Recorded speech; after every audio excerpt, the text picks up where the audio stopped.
नमस्कार, आप देख रहे हैं कशिश न्यूज और आपके साथ मैं हूं दीपक शर्मा। चुनावी घमासान की घड़ी हर घड़ी पास आती जा रही है। अपना घरौंदा सुरक्षित करके और विरोधियों को उनके घर में घेर कर घात लगाने की घनघोर तैयारी दोनों तरफ चल रही है।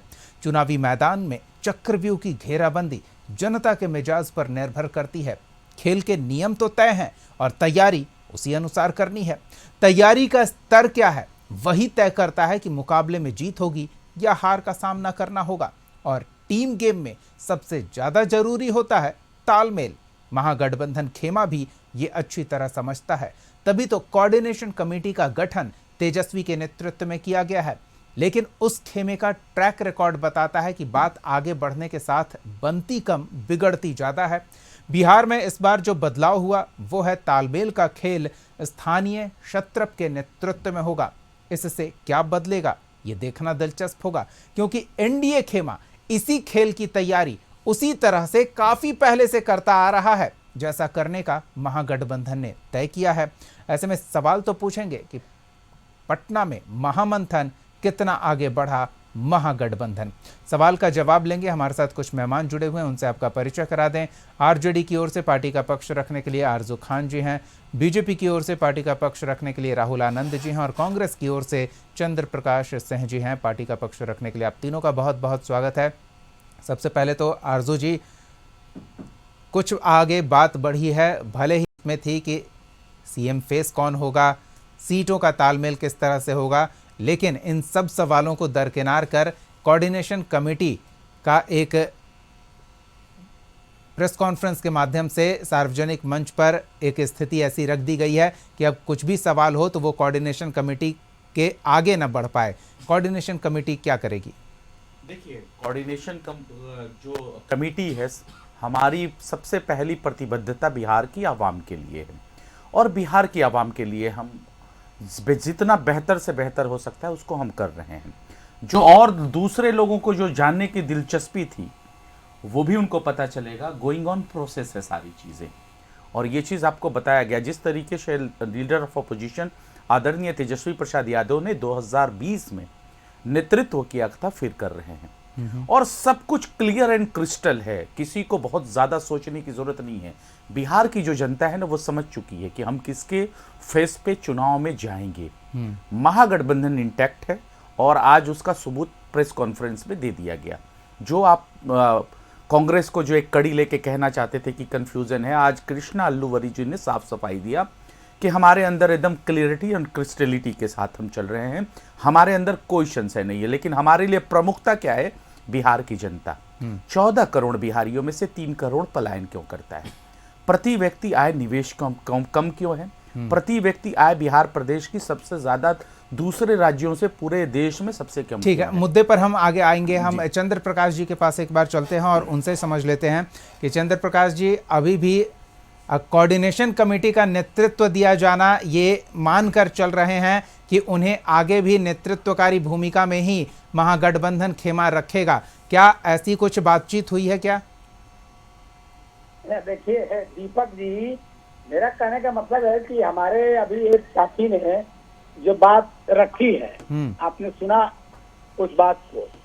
मेरा कहने का मतलब है कि ये बिल्कुल क्रिस्टल क्लियर है कि महागठबंधन के नेताओं ने बताया कि हम लोगों की प्रतिबद्धता जनता के साथ है, जनता के मुद्दों के साथ है और जनता को कैसे राहत पहुंचाएंगे, जनता को जो हम वादा करेंगे वो कैसे पूरा करेंगे, जो पिछली सरकार नहीं कर रही है। जो डबल इंजन की सरकार कहने को है, लेकिन एक इंजन भी उनका सही तरीके से नहीं चल रहा है। तो आज के स्थिति में अगर हम बात करें तो हमारा बिल्कुल आज कोऑर्डिनेशन कमेटी बना करके महागठबंधन ने बिल्कुल स्पष्ट कर दिया है कि हम चुनाव में महागठबंधन के जितने दल हैं इंटैक्ट हैं और इसी तरह से आगे जाएंगे, जनता का आशीर्वाद प्राप्त करेंगे सरकार बनाएंगे। नहीं, नहीं, चंद्र प्रकाश जी, बिल्कुल आप जनता का आशीर्वाद प्राप्त करें, लेकिन जो ट्रैक रिकॉर्ड है ना आपके खेमे का, जब INDI अलायंस लोकसभा चुनाव के समय बना था तो यही बातें कही गई थी, सब कुछ क्रिस्टल क्लियर है, सब कुछ साफ साफ है, आपसी तालमेल बहुत अच्छा है। लेकिन उसमें जैसे जैसे बैठकें आगे हो रही थी या आगे बैठकों के समय में जो अंतराल बढ़ता जा रहा था, वैसे वैसे सहयोगी किनारे होते जा रहे थे, तालमेल का अभाव दिखने लगा था। तो कहीं वैसी स्थिति ना हो जाए, वो ट्रैक रिकॉर्ड के आधार पर एक संशय बनता है। दीपक जी, जो जिनको धैर्य नहीं है, जो केवल पद की लालसा से कहीं ना कहीं जुड़ते हैं, वो धीरे धीरे गठबंधन से बाहर होते हैं। आज के दिन में महागठबंधन के जो दल हैं, RJD, कांग्रेस और लेफ्ट के लोग जो जुड़े हुए हैं, साथ हमारे साथ VIP हैं एक साथी, वो कहीं भी किसी भी सूरत में ये महागठबंधन का एक तिनका भी इस बार बिखरने वाला नहीं है। और जो चुनौती हम लोग के सामने है, उसको डट के सामना करेंगे।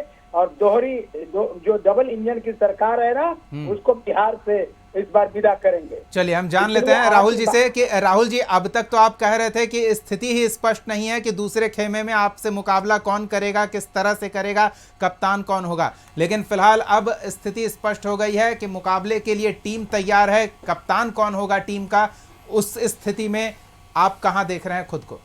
देखिए, चर्चा की शुरुआत करने से पहले दीपक भाई, तेजस्वी यादव जी के विषय में इस बात को कहना बिल्कुल लाजमी होगा कि मेरा सुंदर सपना टूट गया, बेदर्द जमाना जीत गया, मैं मुख्यमंत्री बनने के चक्कर में अपना सब कुछ भूल गया। मैं ऐसा क्यों बोल रहा हूं, इसके पीछे का कारण बताता हूं। देखिए क्या है कि ये दोनों सारी गठबंधन की जो साथी है वो एक साथ बैठे तो जरूर थे, लेकिन RJD को अगर आप नोटिस करेंगे तो वो घटी दर पे थी। घटी दर पे क्यों थी? क्योंकि जो पहले कभी बातों को सुनना नहीं चाहती थी, समझना नहीं चाहती थी, आज उनके साथ बैठकर एक कोऑर्डिनेशन कमेटी बना रही है। दूसरी सबसे बड़ी बात बोले कि देखिए, अभी थोड़ी देर पहले आपने जो बात बोली कि ये कहां तक सिलसिला जा पाएगा, क्योंकि इंडिया अलायंस का ट्रैक रिकॉर्ड बहुत खराब रहा है, तो निश्चित तौर पर देखिए अब ही विभाग को लेकर, मतलब उस संवैधानिक पद को लेकर VIP ने अपनी बातों को कह दिया है कि हमें डिप्टी CM चाहिए। देखिए आज की भी वो बात है, डिप्टी CM चाहिए। देखिए दूसरा बात अगर बताएं कि ये कांग्रेस के विषय में अगर बात करें कि ये पलायन के मुद्दे को तो उठाती जरूर है, लेकिन इस चीज को भूल जाती है कि वो व्यक्ति जिसको वो दौड़ाने का प्रयास कर रही है घोड़े के रूप में बिहार के अंदर, वो खुद 2019 में पलायन करके चला गया था बाहर, और 2025 में पलायन करके वापस आया है, ये कहकर उसको एक सपना आया कि नहीं पलायन को रोकना है।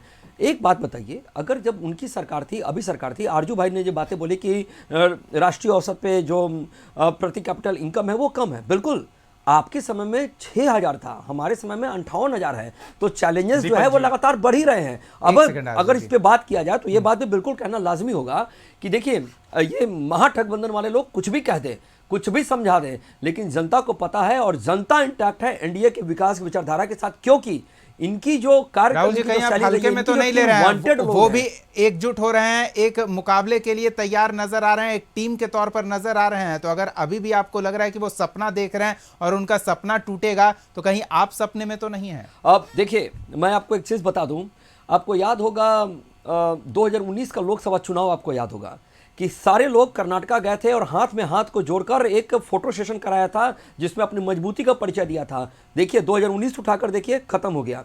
2024 में आइए तो यही इंडिया अलायंस वाले लोग बैठे थे, बातें किए थे लंबी चौड़ी, और बैठक का दौर का सिलसिला शुरू किया था और आपस में ही मतभेद होगा। यानी कि जो एक सावन की जो बरसात होती है उसमें जो मेढक निकल के आते हैं ना, इंडिया अलायंस वाले एक जगह बैठ ही नहीं पाएंगे, बिल्कुल नहीं बैठ पाएंगे। आप भी इसी धरातल पर हैं, बरसात आपकी तरफ भी होगी, बरसात आपकी तरफ होगी, और जो बोलने वाले लोग हैं वो बोल भी रहे हैं। आरजू जी क्या कह रहे हैं आप? जी देखिए दीपक जी, सबसे बड़ी चीज इनकी बौखलाहट, इनकी परेशानी, इनकी घबराहट भारतीय जनता पार्टी के प्रवक्ता के चेहरे पे मैंने देखा। देखिए हमने कहा कि हम बिहार की जन सरोकार की बात करेंगे, बिहार के मुद्दों की बात करेंगे।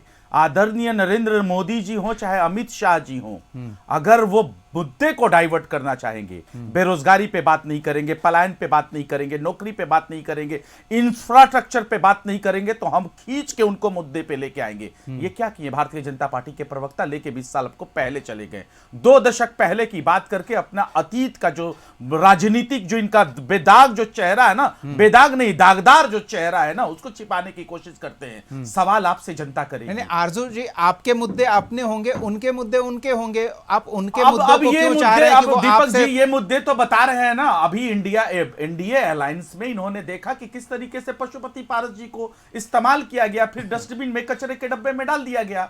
और सुसाइड बॉम्बर किस तरीके से थे रामविलास पासवान जी, इनका फार्मूला सेट रहता है, लेकिन लगातार 2 बार ऑन टीवी स्क्रीन पर आके कहते हैं जीतन राम मांझी जी, दोस्तों हमको अपेक्षित किया गया, हमको अपमानित किया गया, हम इसका बदला लेंगे। तो बदला किससे लेंगे? आप ही से लेंगे ना। ये कैसा आपका गठबंधन का फार्मूला है? आप पांचों बिहार के ठग हैं, पूरे देश की जनता जानती है, हर एक बिहारी जानता है। जब वक्त मिलेगा आप एक दूसरे को ठग लीजिएगा, क्योंकि चिराग पासवान की कैटेगरी उसी टाइप की है। आपने भारतीय जनता पार्टी को तो देखा, शिवसेना के कास किस तरीके से कहते थे हमारा चीनी पानी का गठबंधन, शिवसेना ही खत्म हो गई। धरातल पे शिवसेना को ही खत्म कर दिया गया। सीएम फेस के बारे में बात कर लीजिए, मध्य प्रदेश शिवराज चौहान, उनके चेहरे पे लड़ते हैं चुनाव, सीएम किसी और को बना देते हैं। एकनाथ शिंदे तो अभी ताजा ताजा ये चीज है।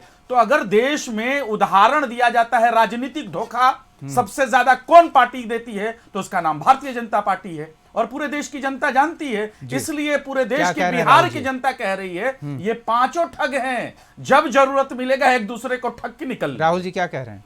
देखिए क्या है ना कि बातें करने के लिए कुछ भी कहा जा सकता है, लेकिन आपको मैं बता दूं कि महाभारत के भी काल को अगर देखिएगा तो 5 पांडव ही भारी पड़े थे। 5 पांडव ही भारी पड़े थे। और मैं आपको बता देता हूं, मेरी बात सुनिए, मैं आपको बता देता हूं कि ये जो ठगने की जो बातें कर रहे हैं वो कौन करता है। बिहार आप अपने चश्मे से जो देख रहे हैं वो उन्हें दिख रहा है, वो क्या मान रहे हैं खुद को वो सुन लेते हैं। इसका उदाहरण बताने की आवश्यकता नहीं है, ये प्रत्यक्ष को प्रमाण की जरूरत नहीं है। आप नजर उठाएंगे तो नजारे बदल जाएंगे। आप नजर उठाएंगे तो नजारे बदलेंगे कि 20 साल और से आप पूरे बिहार का भ्रमण कर लीजिए, आपको सड़कें, बिजली, जो मुद्दे की आप बात करते हैं, और नौकरियां जो आप बात करते हैं नंबर 1 फुट कर दी गई है। और जो आप जो बातें कर रहे हैं आप नीति आयोग की, योजना आयोग में क्या था, एक रिपोर्ट बता दीजिए जिसमें बिहार की, अरे कोई एक रिपोर्ट बताइए। सुनिए तो आरजू जी, उन्हें बोलने तो दीजिए। 2014 मैं आपको चैलेंज करता हूं, कितने पैसे चले मिले?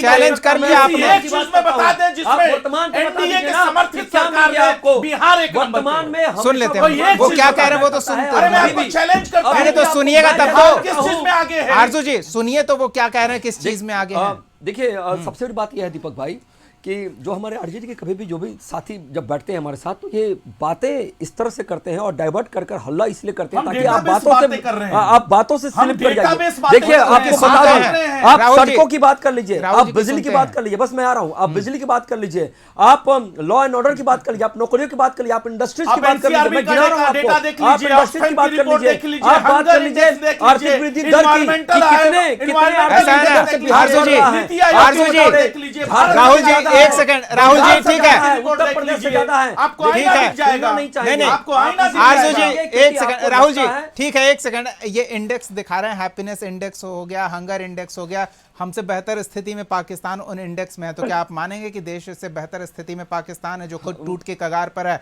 वहां आटे चावल का भाव क्या है वो लोगों, नहीं हम इंडेक्स की बात कर रहे हैं, हम इंडेक्स की बात कर रहे हैं, भारत की बात कर रहे हैं, हम इंडेक्स की बात कर रहे हैं, आपने इंडेक्स की बात की ना, 20 सालों से और बताएं, मैं चैलेंज करता हूं कि लाइन लगी हुई थी और यहाँ एक डेटा बताइए, दीपक जी से पूछिए, एक डेटा महंगाई दर की बात कर लीजिए, पूरे देश में एक डेटा बताएं जो कि भारत वो बता तो रहे हैं आरजू जी, आप मानने को तैयार नहीं है। आरजू जी बात करके किस चीज में बिहार आगे है? आरजू जी आपने हर चीजों में पीछे करने से होता है, आपने हर चीजों में, चलिए ठीक है, चंद्र प्रकाश जी के पास चलते हैं, चंद्र प्रकाश जी के पास चलते हैं, नहीं ठीक है, चंद्र प्रकाश जी के पास चलते हैं। वैसे आरजू जी और राहुल जी दोनों ने अपने अपने स्तर पर बातें रखी है।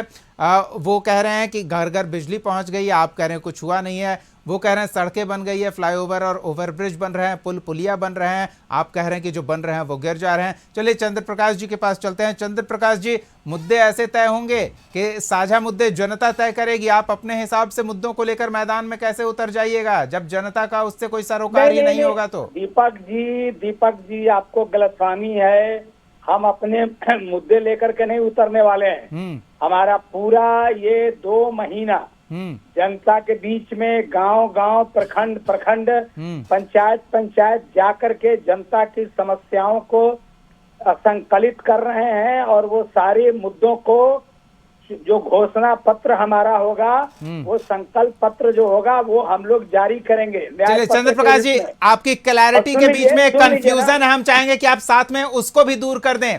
आपके नेता पलायन रोको रोजगार दो के लिए यात्रा कर रहे हैं, आपके सहयोगी रोजगार देने के दावे का ढिंढोरा पीट रहे हैं कि हमें और मौका मिलेगा तो हम और बेहतर कर पाएंगे। तो ये क्लैरिटी के बीच में थोड़ा कंफ्यूजन है, चाहेंगे साथ में इसको भी दूर करते हुए अपनी बात को आगे बढ़ाएं। क्या कंफ्यूजन क्या लग रहा है आपको, जरा पहले आपके सहयोगी कह रहे हैं हम रोजगार दे रहे हैं, आप कह रहे हैं रोजगार है ही नहीं, पलायन हो रहा है, तो ये कैसे तालमेल बिठाएंगे? सुनिए एक बात, हमारे सहयोगी क्या गलत कह रहे हैं? अगर वो कह रहे हैं कि रोजगार देंगे, नहीं दे भी रहे हैं, देने का ढिंढोरा भी पीट रहे हैं। बात तो सुन लीजिए, जी बोलिए। रोजगार, अरे बात दीपक जी बात सुनिएगा कि नहीं सुनिएगा? मैं कह रहा हूँ कि रोजगार देने का मतलब है पलायन को रोकना, और कांग्रेस क्या कह रही है? पलायन रोको रोजगार दो। मतलब ये सरकार को हम बता रहे हैं कि आप जनता को धोखा दे रहे हैं। कोरोना काल में भी 30 लाख लोग तो चल के ऑन रिकॉर्ड आए थे, और इतने लाखों लोग जो बिहार से पलायन करके जा रहे हैं। 20 बरस में आप क्या चाहते हैं कि आप पुल पुलिया भी नहीं बनाए, लोगों को बिजली भी, अरे हर एक चीज को गिना रहे हैं। और आप कह रहे हैं कि एक जमाने में 6,000 आमदनी था, आज 58,000 है। तो क्या आप 20 बरस में उसी आमदनी पर टिका रहना चाहते हैं? ये सब बात बनाने वाली बात नहीं चलेगी। एक तो बिहार में डबल इंजन में भारतीय जनता पार्टी जो केंद्र और राज्य की बात करती है, हम यहाँ नीतीश जी और भाजपा की बात करना चाहते हैं। भारतीय जनता पार्टी जो नीतीश कुमार को एक मौके की चंद्र प्रकाश जी, जनता की दिलचस्पी इसमें है कि कांग्रेस और आरजेडी वाम दल ये किस तरह से तालमेल करेंगे। आप नीतीश और बीजेपी की छोड़ दीजिए, उसके लिए राहुल जी से हम पर्याप्त सवाल पूछ लेंगे। आप अपने पक्ष की बात करिए, जरा जनता को थोड़ा और क्लैरिटी दीजिए अपने गठबंधन को लेकर। नहीं, मेरा गठबंधन का आज क्लैरिटी आपको मिल गया, और वो गठबंधन इंटैक्ट है। समन्वय समिति बन गया, आगे का काम पूरा तालमेल से चलेगा, और इस बार डबल इंजन की सरकार को बिहार में महागठबंधन की ताकत विदा करके ही दम लेगी। ये सांप्रदायिक सद्भाव को बिगाड़ने वाले, महंगाई को बढ़ाने वाले, रोजगार को खत्म करने वाले, व्यापारियों को के हाथ में देश को गिरवी रखने वाले जो परिसंपत्ति है बेचने वाले, ऐसे लोगों की सरकार अब देश में और बिहार में नहीं चलेगी। ये आप इस बार तय है, और जनता मौके की तलाश में है। इस बार विधानसभा का चुनाव जो आएगा, आप देख लीजिएगा कि विदाई इनकी तय है। नहीं, यही तो समझ नहीं आ रहा ना कि विदाई तय है। ये तो आप बोल रहे हैं, मुद्दे भी गिना रहे हैं, लेकिन इस तय को करने में तालमेल भी तो जरूरी है। वो तालमेल भी दिखना चाहिए। तालमेल क्या होगा? इससे बढ़िया तालमेल क्या होगा कि आज हम लोगों ने बैठ के बातचीत करके साझा प्रेस कॉन्फ्रेंस किया, कोऑर्डिनेशन कमेटी बना, हर बातों पर चर्चा करेंगे, सीट शेयरिंग मिल के करेंगे, लड़ाई जो लड़ेंगे संघर्ष करेंगे या चुनाव में जाएंगे, मुद्दों को लेकर के सारे चीजों को एक दूसरे के साथ शेयर करेंगे। कोऑर्डिनेशन कमेटी तो इसी के लिए है कि आपस में कोई तालमेल में कंफ्यूजन ना हो। बिल्कुल, कोई कंफ्यूजन ना हो। राहुल जी, आप शायद अभी भी कंफ्यूज हैं, आप विरोधी खेमे को हल्के में ले रहे हैं। देखिए, मैंने आपको चर्चा की शुरुआत में ही उदाहरण दिया था तेजस्वी यादव जी के बारे में, और जहाँ तक प्रश्न उठता है कन्फ्यूजन का, तो कन्फ्यूजन में तो हमेशा कांग्रेस रही है। कैसे रही है मैं बता देता हूँ। अभी राहुल गांधी जी आए थे बिहार के दौरा पे, कह रहे थे कि कास्ट सेंसन ही गलत है। पहला कन्फ्यूजन। दूसरा कन्फ्यूजन कि किलोलीटर की बात नहीं समझ पाते हैं, ये दूसरा कन्फ्यूजन है। तीसरा कन्फ्यूजन की अगर हम बात करें, ये कहते हैं ना कास्ट सेंसस गलत नहीं है, कास्ट सेंसस का इम्प्लीमेंटेशन एनडीए सरकार ने जिस तरह से किया है वो गलत है। ये देखिए, मैं आपको एक चीज और बता देता हूँ। देखिए, क्लियर मैं आपको कर देता हूँ।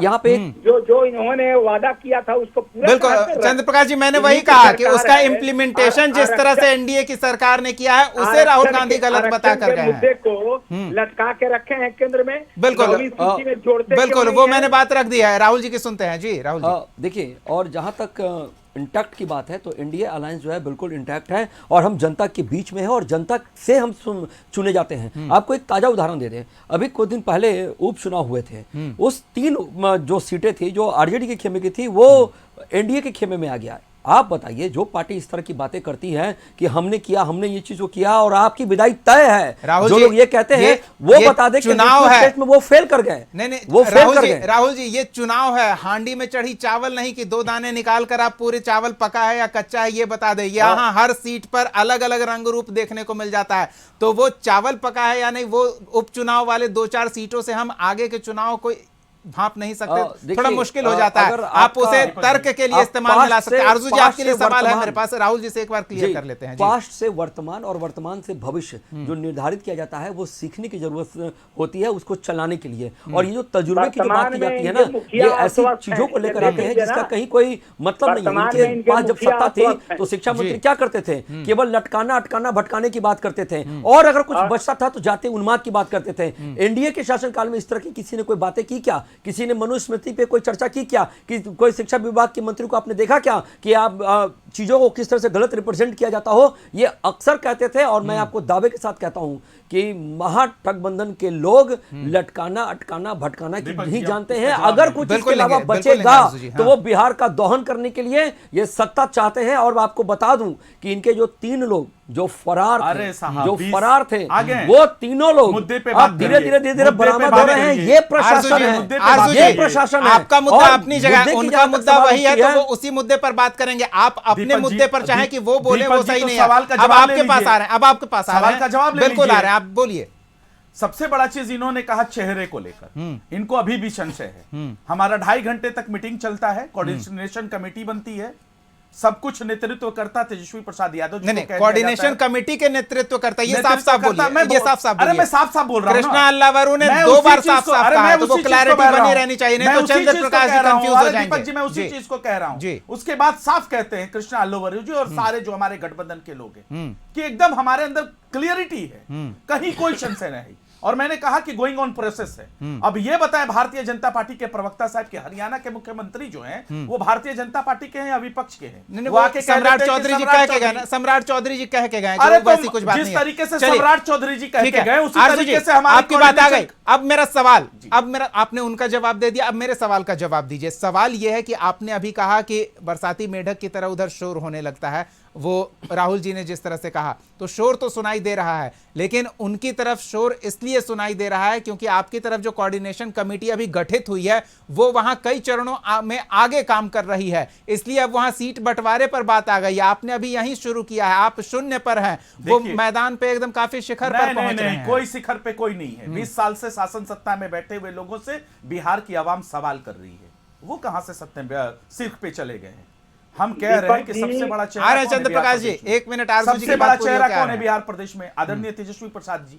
और आदरणीय तेजस्वी प्रसाद जी के नेतृत्व में पूरा महागठबंधन चल रहा है, और इससे क्लियरिटी आपको क्या चाहिए? लेकिन आप क्या चाह रहे हैं कि बिहार के मुद्दे को दबा दिया जाए और सिर्फ इस मुद्दे पे फोकस किया जाए कि सीएम फेस का चेहरा। नहीं, हम वो बिल्कुल नहीं चाह रहे हैं। हम ये चाह रहे हैं कि आप कहां रोक रहे हैं, हम वहां से आगे आपको किस तरह से लेकर जाएं। चंद्र प्रकाश जी, आपसे भी वही छोटा सा सवाल है और चाहेंगे आप स्पष्ट कर दें। बिहार की आम आवाम के लिए हम काम उसके इंटैक्ट होने पर हम सवाल ही नहीं खड़ा कर रहे हैं, वो इंटैक्ट है या नहीं वो समय बताएगा। एक छोटा सा कंक्लूजन ले लीजिए ना, सवाल करेंगे, पूरा देश जानना चाहता है कि वो चूहा कौन है जो 90,000 लीटर पेट्रोल शराब पी जाता है। वो चूहा देखना चाहती है बिहार की आवाम, और ये भी देखना चाहती है जो नेशनल हेल्थ रिपोर्ट नहीं, वो सवाल हमने पूछा था कि कहीं वही चूहे तो नहीं है जो डैम खोद जाते हैं और वही शराब पी जाते हैं। बिहार में क्यों है? बिल्कुल नहीं, आरजू जी जवाब हम चाहते हैं, सवाल हम भी पूछ चुके हैं बिहार के सरकार पे सवाल। बिल्कुल, हम आपके पास फिर आएंगे। हमने भी वो सवाल पूछा था कि क्या ये वही चूहे हैं जो शराब पीकर डैम खोद जाते हैं, और उसका जवाब अभी तक नहीं मिला था। चलिए चंद्र प्रकाश जी, आपके पास भी वही सवाल लेकर आते हैं दीपक जी कि किस चीजों में बिहार 20 साल के शासन सत्ता में आगे है, वो मिलेगा, वो मिलेगा। आरजू जी, वो आप अपने चश्मे से देख रहे हैं, उनके चश्मे से हम देखने का प्रयास करें। ठीक है, नहीं आरजू जी, समय नहीं है, चंद्र प्रकाश जी की एक रिएक्शन की जरूरत है। चंद्र प्रकाश जी, वही कोऑर्डिनेशन कमेटी आपने अभी अभी गठित की है और आगे आपकी तैयारी है जिला स्तर पर, प्रखंड स्तर पर, बूथ स्तर पर कमेटी गठित करके कार्यक्रम साझा आगे बढ़ेगा। ये एक चरण का कार्यक्रम पूरे बिहार में खत्म कर चुके हैं, तो तैयारियों में आप पिछड़ रहे हैं क्या? दीपक जी, तैयारी में हम लोग पिछड़ नहीं रहे हैं। हम लोगों की तैयारी अंदर अंदर उनसे ज्यादा गतिमान है और ज्यादा मजबूत है। 2 बात आपसे कहना चाहते हैं। देखिए, जहां तक संशय और भ्रम की बात है, और आप जो सीट शेयरिंग की बात इनकी कर रहे हैं, देखिए एक तो है कि नीतीश कुमार जी जेडीयू समर्पण के मुद्रा में है, क्योंकि अस्वस्थ नेतृत्व को लेकर के डबल इंजन की सरकार बिहार में चुनाव में जा रही है, नंबर 1।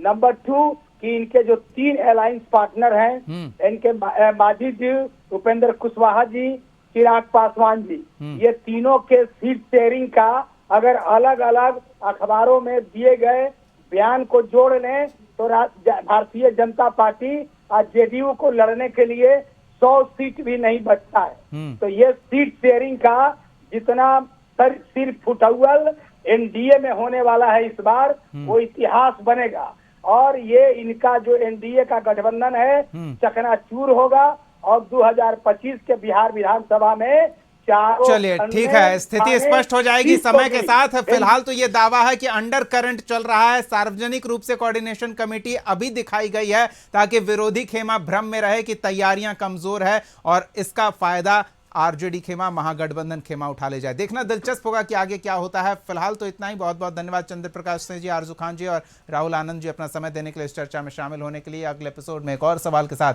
हम फिर मौजूद रहेंगे। तब तक के लिए देखते रहिए कशिश न्यूज।